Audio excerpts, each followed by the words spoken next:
O governador do Rio de Janeiro, Cláudio Castro, enviou para a Assembleia Legislativa a Lei Orçamentária Anual de 2026. Ao vivo a gente conversa com o Rodrigo Viga, que vai trazer maiores detalhes, né?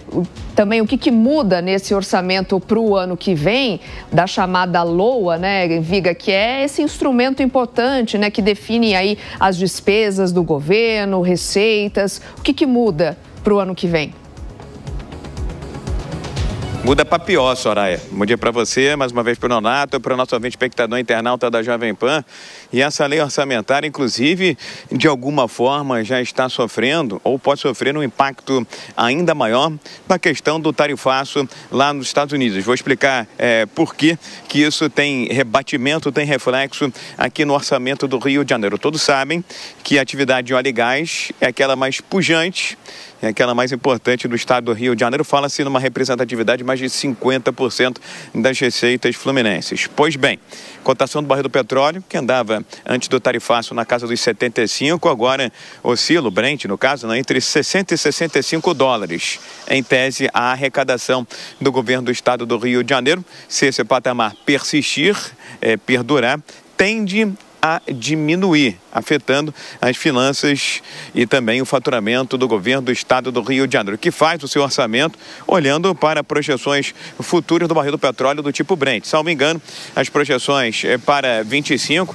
apontavam para um Brent acima dos 75, 80 dólares. Mas se esse cenário persistir entre 60 e 65, vai bater diretamente nas receitas do Rio de Janeiro. E aí vai ter que fechar a torneira, apertar o cinto e reduzir as despesas. Para que você tenha uma ideia, minha cara Soraya, antes, falava-se num déficit orçamentário para esse ano de 25 da ordem de 14,5 bilhões de reais.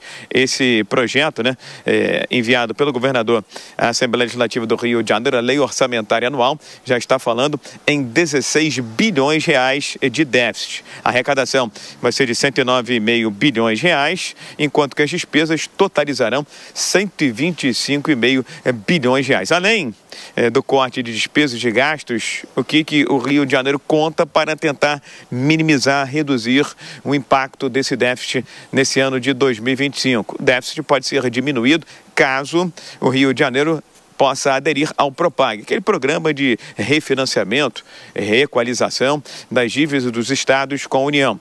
Esse Propag passou pelo Congresso Nacional no ano passado, mas aí vieram os inesperados vetos do presidente da República, Luiz Inácio Lula da Silva. Foram mais de 10 vetos e, a depender da manutenção ou não desses vetos, o Rio de Janeiro vai aderir ou não a esse programa de refinanciamento das dívidas dos entes federativos com o governo federal. E essa dívida do Rio de Janeiro não é nada pequena, viu, minha cara Soraya? Estamos falando de algo como 200 bilhões de reais. Então, é ficar atento ao comportamento do Brent, que é o barril de referência para as contas de Petrobras, de governo do Rio de Janeiro, de governo federal, e ver como é que isso vai influenciar ou não, a partir do tarifaço, né, as contas do Rio de Janeiro e também de todo o país. Rapidamente quebrando o protocolo, minha cara Soraya, falando de operações da Polícia Federal que estão acontecendo nesta quinta-feira aqui no Rio de Janeiro. Tem mais uma operação contra a pedofilia virtual e, principalmente, uma nova operação da Polícia Federal em 3 municípios fluminenses para combater fraudes com recursos da Caixa Econômica Federal.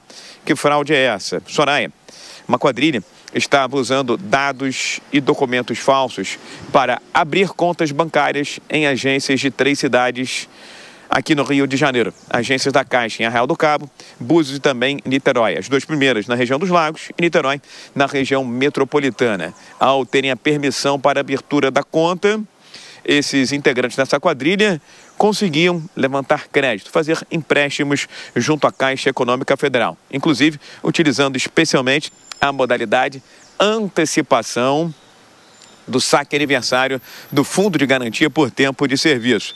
Após obter esses recursos, A quadrilha repassava, difundia, redistribuía a verba para contas de pessoas próximas, parentes e amigos para tentar dar licitude, legalidade a esse recurso obtido de forma ilegal e de forma irregular. Os envolvidos estão sendo alvos de 6 mandados de busca e apreensão que estão sendo cumpridos pela Polícia Federal nesta quinta-feira, repetindo, em Búzios, balneário muito visitado por turistas, vai ter muita gente nesse feriado, Arraial do Cabo e Niterói, aqui na região metropolitana. São acusados de vários crimes que podem redundar e resultar numa pena de até 8 anos de reclusão. A segunda operação envolvendo fraudes com recursos da Caixa essa semana. Você lembra muito bem, né, minha cara Soraya, que a gente falou no início dessa semana sobre fraudes envolvendo o Caixa Tem, que é um aplicativo da Caixa Econômica Federal. Funcionários da Caixa e de lotéricas também acessavam esse aplicativo para movimentar recursos de forma ilegal e irregular. Desde 2020 para cá, a Caixa Econômica Federal foi contestada em mais de 749 mil ações que resultaram num pagamento de indenizações de 2 bilhões, com B de bola, como eu gosto de frisar, de reais, Soraya.